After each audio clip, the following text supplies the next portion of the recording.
Namaste. Namaste. Namaste and welcome to Uncrossing, a 3-day academic conference on church and Christian fundamentalism. Over the next 3 days, we are going to talk about Christian fundamentalism and its involvement and impact on various segments such as gender, politics, evangelism, state, and education. But to begin with, we have an inaugural address by Prema Shakti Ma. So, welcome Prema Shakti Ma to the Uncrossing.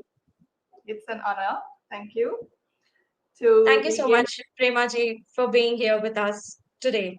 So, Prema ji is going to just set the tone for the need of this conference. And don't forget to join us in our next panel where we talk to some ex Christian.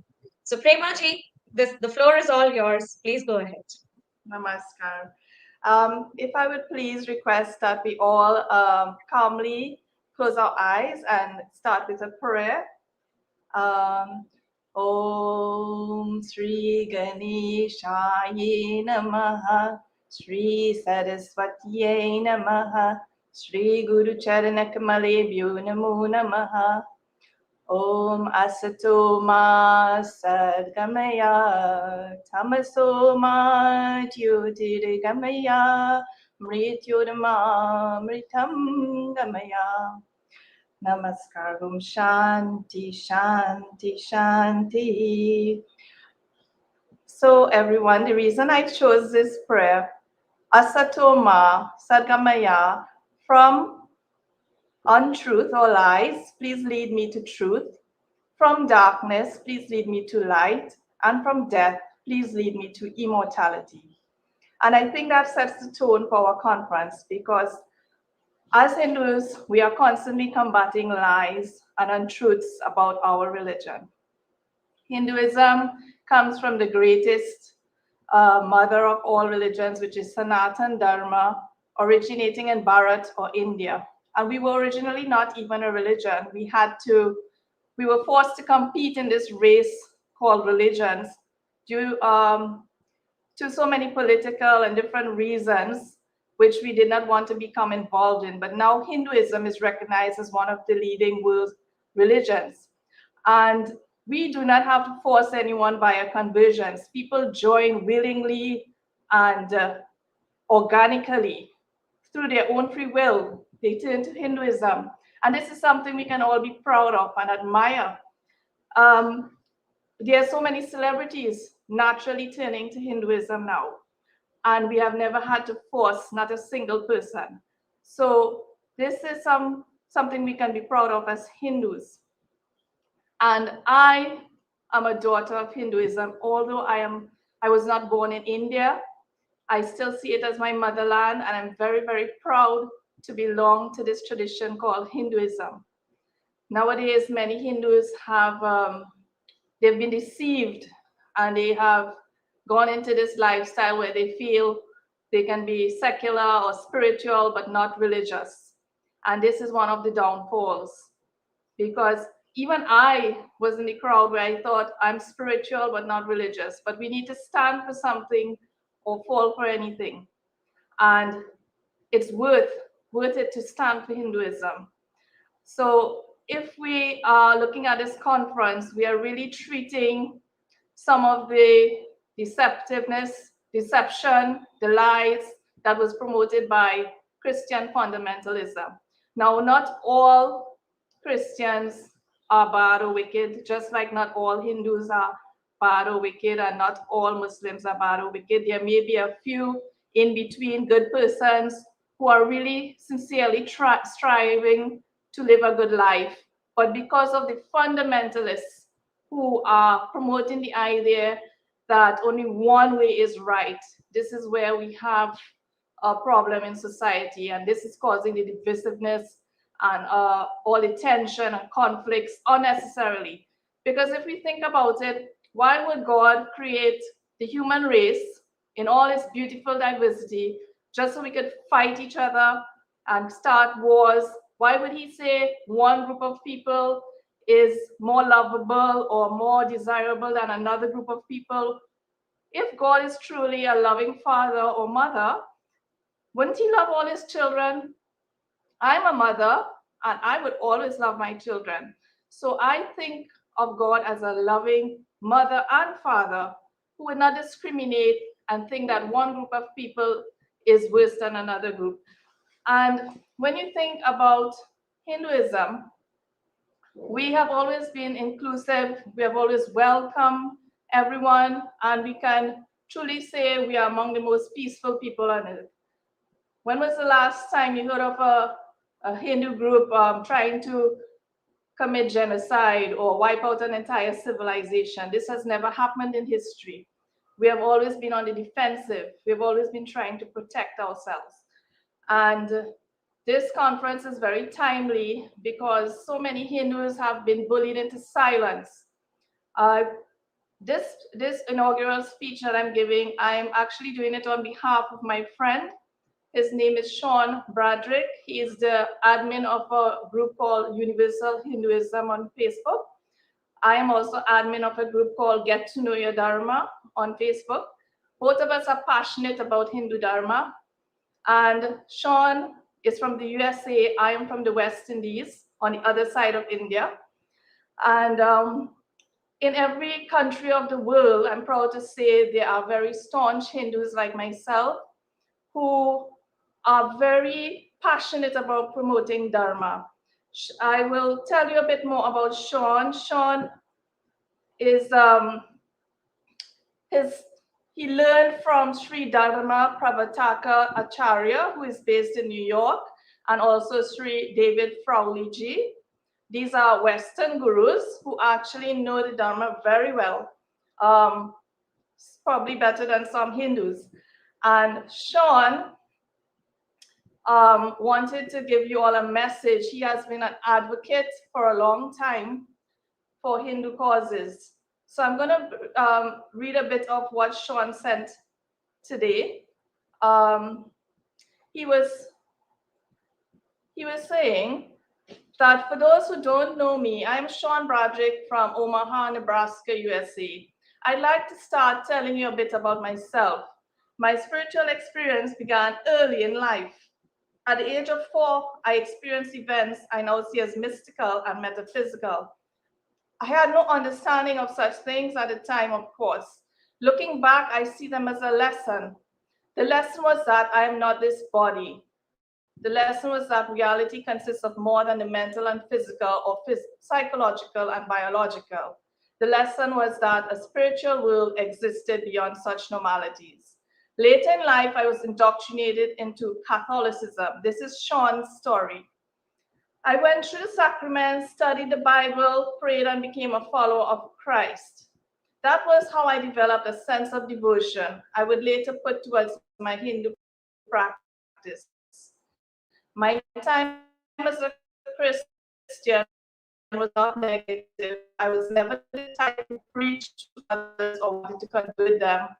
I never had the attitude that Christianity was the only path to God. Christians, however, separate God from man and nature. Christians are born sinners and can only find salvation through the grace of an outward entity. If God is so immense, true, and eternal, then all of God's creation is just as immense, eternal, and true. God sees duality, not only duality and division, he based on different systems of belief, but sees all as one. Christians don't believe in karma or the law of cause and effect. It's a religion for people who are not willing to take responsibility for their bad deeds and correct them themselves. A Christian can be a serial killer and all he has to do is go to church and ask Jesus for the remission of his sins. All Christians have to do is believe and try to get others to believe too. These are Sean words. He is saying that it's like a sort of spiritual pyramid scheme where you're trying to get others to join. It focuses on the importance of faith over right action because believing seems to be easier than acting well. What Christians need to do is look in the mirror to see their own transgressions, hypocrisy, and low-minded thinking. Instead, they are obsessed with bigoted understanding. Christians need to look at themselves Around the age of 12, I became interested in occult. At that age, I began yogic and other esoteric studies and practices. My father was a psychology professor who also taught meditation. He was a student of Baba Ram Das. So I grew up around a lot of interesting books, including the Rig Veda uh, and Bhagavad Gita. By age 16, I had learned the teachings of Buddha as well. In my early 20s, I was introduced to the teachings of Haidar Babaji. I was introduced to Bhakti Yoga, Puja, Jap, and Arati, and all these beautiful practices. Soon after this time, I began to study Ayurvedic medicine and took courses from the American Institute of Vedic Studies, founded by Sri Acharya Vamadev Shastriji, or Dr. David Crowley, as he is known. His instruction and many books and articles have greatly shaped my mind. I was so fortunate to be able to study and practice yoga and Hinduism under Frank Morales, now known as Dharma Pravartaka Acharya Ji, the founder of the International Sanatana Dharma Society with headquarters in New York. I initially felt drawn to Sanatana Dharma by its depth of psychological understanding, along with its various systems of philosophy. I appreciated its all-inclusive pluralism and multiplicity. I had found none of these things in the monocultural Christian dogma. I became enamored with Vedanta and the idea that there exists a phenomenal universe outside the self, as well as a perceptible universe that could only be found within the self. I was enamored with the idea that God could be found in the here and now through esoteric practices and austerities.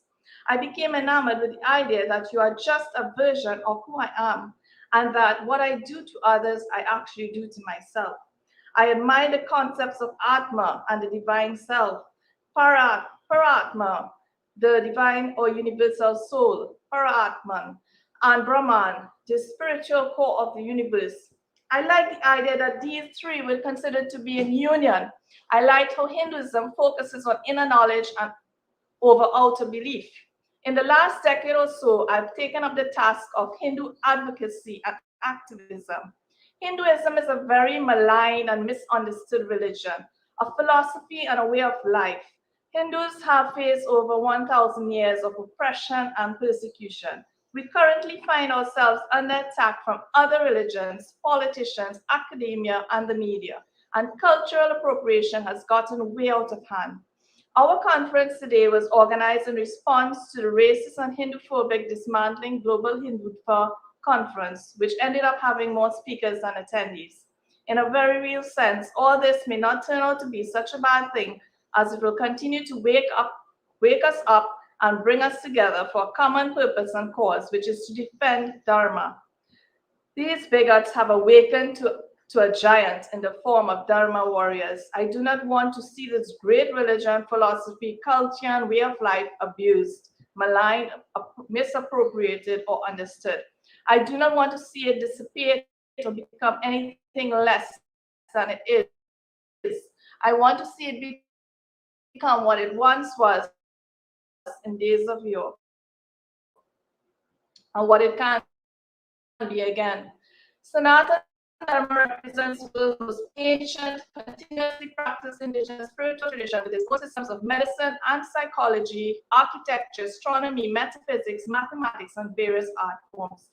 In a world formed by colonialism, war, religious intolerance, simple, peaceful, yet capable practitioners of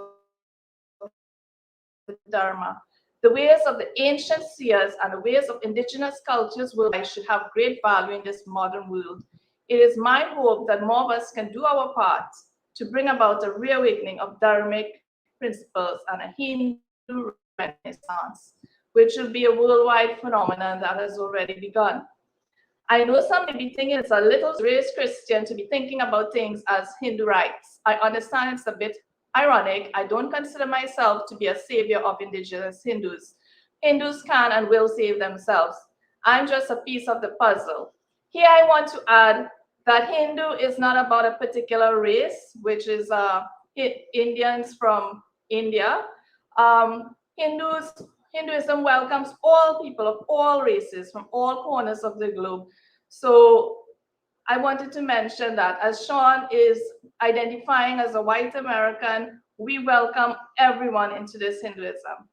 And Sean continues, my hope is to inspire and empower Hindus. I want to be an intellectual warrior, and I want more of you, the Hindu viewer, to be intellectual warriors too. My main goal is to educate non-Hindus and bring to light the many historical injustices that have happened, as well as the ones we still face today. It is unfortunate that we even have to have this conference to address these lies and injustices. But this conference is being held out of necessity to do justice to truth and to expose hate that has been engineered into faith. We might be more concerned with our own problems, such as the dangers of white Christian supremacists and domestic terrorism. These Christians constantly confuse belief with knowledge, and this is coming from an ex-Christian himself, which is the theme for today when we talk to other ex-Christians. He is saying these Christians constantly confuse belief with knowledge. They call it science and use it to marginalize racial minorities, homosexuals, women, and those of other religious affiliations. Why don't Christians focus on their own individual spiritual health instead of constantly trying to increase their numbers by any means necessary? Christian supremacy and imperialism and the desire to convert the world to a dogmatic monoculture is nothing short of Nazi mentality. They clearly share some sort of a mass inferiority complex. Why else would anyone be so obsessed with what others happen to believe in or not believe in? Why else would anyone feel the need to have as many people as possible believe what I believe in? If they convince another to do so, what do they gain?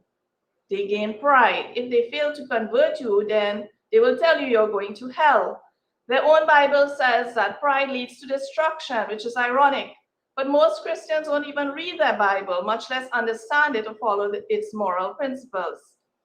Again, this is coming from an ex-Christian himself, so he knows what he's talking about.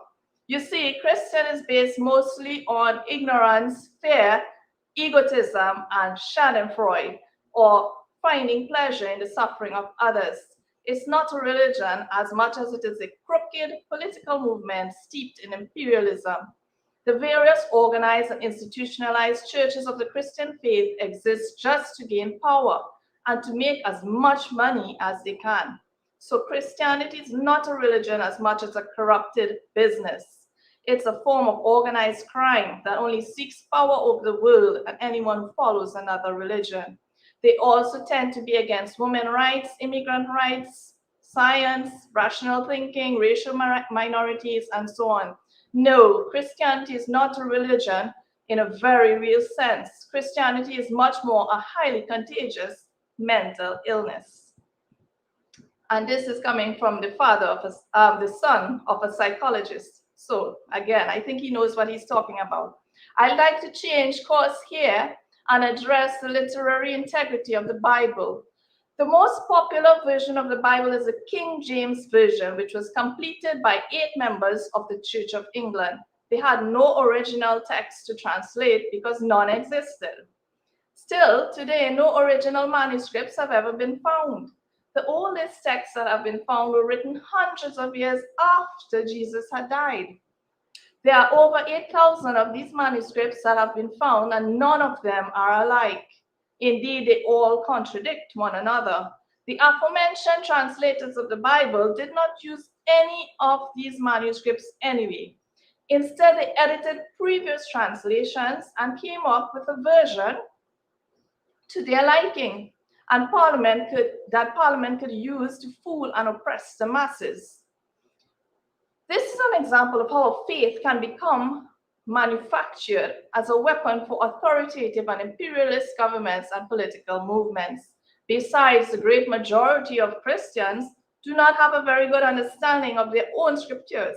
To understand the Bible, one must first understand that it has been corrupted, censored, altered, translated, and retranslated many times, and has been interpreted and reinterpreted countless times. To understand actual teachings of Jesus and much else in the Bible, one has to understand the cultural climate of the time. One has to understand ancient languages and linguistics. One even has to understand Judaism. One also has to understand the other religious or spiritual and philosophical traditions of the Middle East, Europe, Africa, and Asia of the times, of which Jesus and others were heavily influenced by. One also has to understand one also has to have read the Gnostic Gospels and the Dead Sea Scrolls, along with other texts that the church omitted from the biblical canon in order to keep their subjects ignorant and easy to control, according to interpretations as suited for them to capture the most power. The God of the Old Testament is limited by gender, name, and a form. He also seems to have an ego and an insatiable need for obedience, flattery, attention. He's basically a childish, vengeful, jealous, and narcissistic puppet master. According to the Old Testament, this God has killed almost 2.5 million people who lived on the earth that he created. And then this God sent them to an eternal hell after death. This deity calls these people his children. If he created his only son to be sacrificed in order to absolve people of their sins, that they may go to heaven at the time of their death, then every living man, woman, and child who died before the life and death of Jesus is currently burning in an eternal hell. He's pointing out how illogical these beliefs are. Then this supposedly all-loving God created the devil to blame things like suffering on this place called hell to scare and threaten people who refuse to worship him. Is a God who demands to be worshipped really a God? If God is eternal and the epitome of perfection, omnipresence, absolute love, truth, and kindness, goodness to others, how can he create an imperfect and sinful people? How can he create a devil who is pure evil and an eternal destination of punishment for those who don't believe in him enough or call him by the wrong name? How can ultimate evil come from ultimate good? Christianity cannot exist without this duality. This us versus them, sinner versus saint, or righteous versus wicked mentality is the basis of Christianity. Christianity cannot exist without the ideology of sin and judgment. Everything is a sin according to Christianity. Just being born is a sin. Following any other spiritual path is a sin. Christianity cannot exist without the idea that we are all born into sin and are therefore in need of salvation from a martyred Savior. Christianity as such is the biggest scam in human history, and these dogmatic beliefs have caused much damage in the world. Simply following another religion breaks their first commandment, which is, "Thou shalt have no other gods but me, before me." I've always wondered if the biblical God is the one and the only God with a capital G. Why is he so jealous of other gods that he claims don't even exist? Is God completely delusional? The Bible consists of the Old and the New Testaments. The Old Testament is about the Judeo-Christian God, and the New Testament is about Jesus. There's very little, if any, reliable historical evidence that a man named Jesus even existed. There are historical records of very insignificant people of the time, but why is there none regarding Jesus? We should ask these questions. Why are there no records at the time of Jesus? There's not even a description in the Bible of what he looked like, so we are left to guess. Actually, every painting and statue that we see of Jesus today is actually, in essence, a false idol. If Jesus did live, his name was most likely not even Jesus. Before the Bible was translated, Jesus was referred to simply as Rabbi or as Isa and Yeshua. There was a Jewish rabbi and preacher at the time named Yeshua ben Yosef, who inspired a great many people with his teachings. Ben Yosef means son of Joseph and the father of Jesus. Many historians think this rabbi was a real person who became mythized as Jesus Christ. The Bible says nothing of his life between the ages of 12 to 30. This part has been conveniently left out. Historians say that the books of the New Testament regarding the life, death, and resurrection of Jesus were not written by his disciples as the Bible claims, but by people who lived 100 or more years after their death. For at least 3 generations after Jesus died, they made up more and more fantastical stories about Christ, which were most likely based on earlier pagan and Near East mythology. Now let's talk about the actions and atrocities of the church, the Christian supremacists, and the Christian dogma. Many do not know that Christianity had a heavy hand in the Holocaust.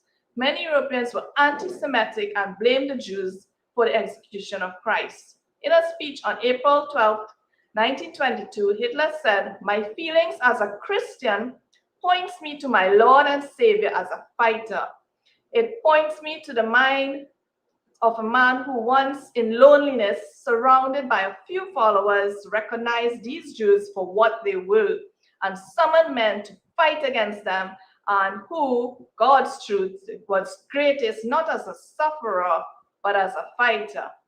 These are the words of Adolf Hitler, who was influenced by the teachings of so-called Christ. In Boundless Love, as a Christian and as a man, I read through the passage which tells us how the Lord at last rose in his might and seized the courage to drive out of the temple the brood of vipers and adders.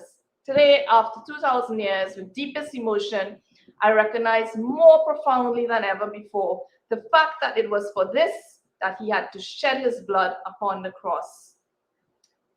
Again, words of Adolf Hitler, the Nazi.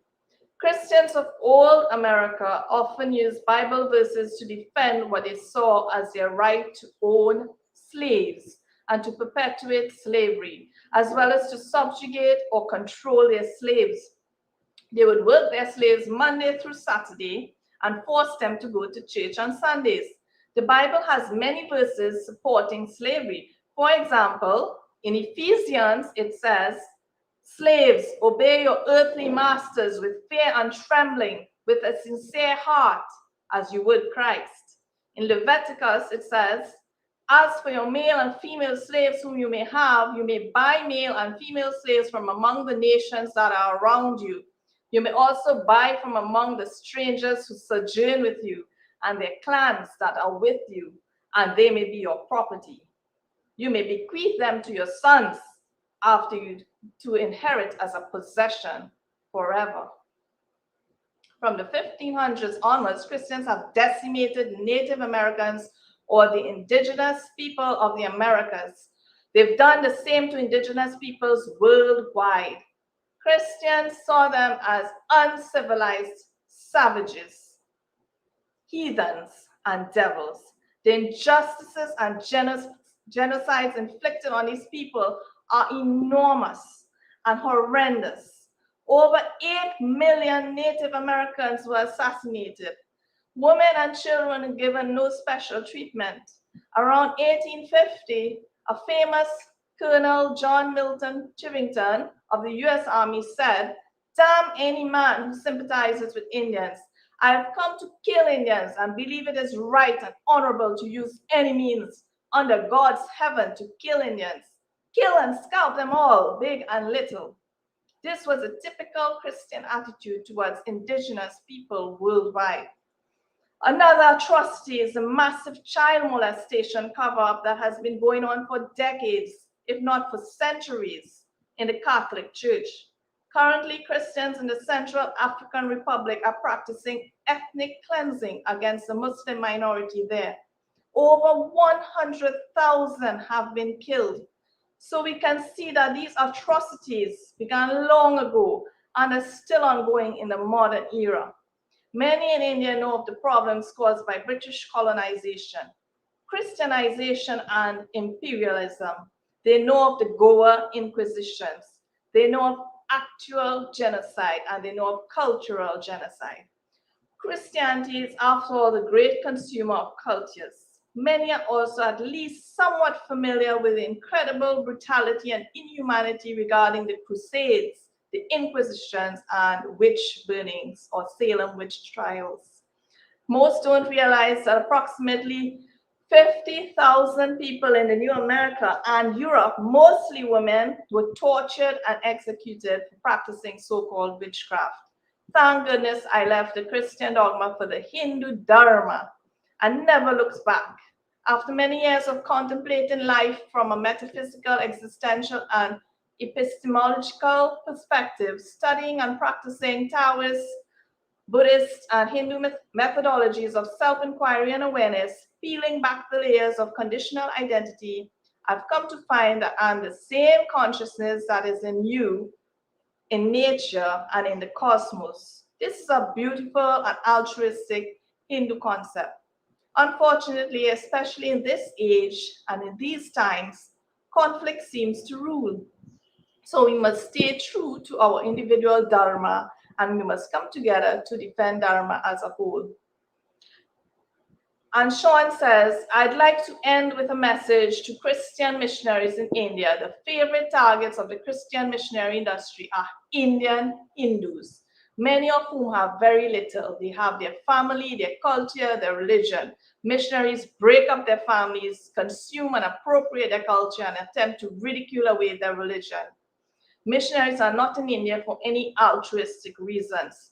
They are not to be confused with the UN Peace Corps or workers, UN workers. They are there primarily to convert by any means necessary, including all sorts of propaganda, scare tactics, trickery, intimidation, bribes, threats, and proselytism. Churches may spend thousands on feeding starving, but millions to train and transport, and they spend thousands on feeding the starving, but they also spend millions to train, transport, and accommodate their missionaries. This has been happening in India for at least 300 years. Missionaries are not heroes. They are just people who have been taught from very early in childhood to think that they believe that what they believe is superior to what anyone else believes. Again, there is no difference between a Christian supremacist who wants one world religion and a white supremacist who wants one world race. Some missionaries are endangering tribal people who are susceptible to diseases from the outside world. The common cold or flu could wipe them out, not to mention coronavirus. The missionaries know this, but they don't care because they are only concerned with, as they say, establishing the kingdom of Jesus, and they say it's all worth it to declare Jesus to these heathens. I have to ask, what are they thinking? They think they're going to spread the idea of truth when all they are doing is spreading disease of mind and body. Their actions are irresponsible, arrogant, selfish, and disrespectful. It's time Christians adjust their condescending and derogatory views of other religions. It's time that their intrusive and detrimental conversion efforts like the Crusades, Inquisitions, and witch hunts become a thing of the past. We do not want to join your imperialist, supremacist, and oppressive organization. We are not interested in a scripture that promotes misogyny, slavery, and murder. We are not interested in an exclusive monoculture or in a dogmatic religion devoid of any principles or philosophies that preach universalism and tolerance. I would like to end with this intriguing message. As a Native American Jew, Christ didn't exist before Columbus came with the Bible. History clearly explains what were the intentions of the Bible.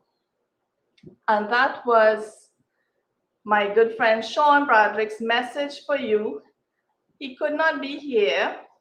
Now, I know Sean, like myself and like many Hindus, coincidentally, we tend to have this condition called introversion. Many of us are very much shy of publicity and camera, and this in itself was a challenge for me to do because I had very little time to prepare. I was only advised less than an hour before that I had to replace Sean. Now, the introversion that we experience as Hindus comes from our meditativeness and reflectiveness and our naturally quiet nature to go inwards and think about ourselves rather than outwards and try to convert or force others into our way of thinking. And this is just a natural way we have as Hindus. We have been forced now to come out of our shells and to speak up. And like I always say, we are like reluctant Arjunas on the battlefield, because we have a task before us, and many of us may find ourselves making excuses that we don't want to do this, and whatever million of excuses we will come up with. We are so busy. Even the busyness of our daily lives is a Western invention, I would say. But now is the time for us to rise up as Dharma warriors and heed the call. We may be accustomed to saying no, but now we have to take a chance and say yes to Dharma and to standing up for Dharma as every Hindu around the world. That speech may have come from Sean Broderick, my friend, who is also known as Shyam Bihari Ji. But it's not just his words, it's the voice of every Hindu. It represents what I believe as well, and what I'm sure all of the conference attendees will believe as well. So this is not just my view or Sean's view, this is the voice of every Hindu at this conference. And it's about time we unite globally. I am from the other side of the world, and I'm sure I'm not the only one who is passionate about Hindu Dharma. All of us here are Dharma warriors. I wanted to also share something from my very good friend who is from the USA. She's a well-known psychologist, Dr. Sheeni Ambadar. And I like this particular quotation of hers. I'd love to share it with you. She says, the more I hear from various activists on India, the more I realize that the harmonious relationship between all the religions in India was predicated on Hindus being quiet and knowing their place. Now that Hindus are acquiring basic assertiveness skills, shit is hitting the fan. Yes, sorry for the censored word, but yes, she's right. People just expect us to always be quiet, essentially doormats. That's not our real nature. Yes, Hindus are peaceful, but we also need to channel the side of us that stands for Dharma. That's the warrior spirit. We cannot just sit and wait for someone else to save us. This is the job of all Hindus. And with that note, I would like to welcome everyone and thank you very much for the honor of being here. I will see you all again on Sunday. My panel is Mission Kali, and I will be delighted to share my views with you then. Thank you, and namaskar.